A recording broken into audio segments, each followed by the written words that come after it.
वावरा टाकलेला वळ जास्ती लांब नाही, आपल्याच खारीन जवळ टाकला. हे बघ वावर दाखव, एकच वावर टाकला. अशी भरपूर वावरी पडली आली खारीन आपली.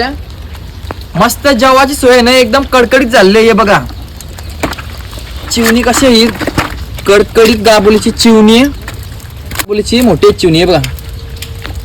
आणि बोयटा आणि जेवासाठी स्पेशल कवटाच्या 3 कुर्ल्या गावल्या, ब्रँडेड कवटाच्या 3 कुर्ल्या.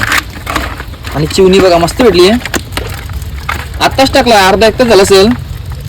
गाबोलीची साईज बघ कशी आहे, कडकडीत मस्त. जेवाची सोय एकदम स्ट्रॉंग झालेली आहे.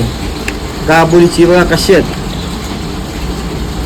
जिवंत जिवंत कडकडीत. जेवणाची सोय ते एकदम स्ट्रॉंग झालेली आहे. मला मस्त जेवलं काम, कडकडीत काम. 25 अंकुशा का पण आलाय. अंकुशा का चिवणी भेटली का? भेटली कडकडीत. चला व्हिडिओ आवडला तर लाईक करा, जास्तीत जास्त शेअर.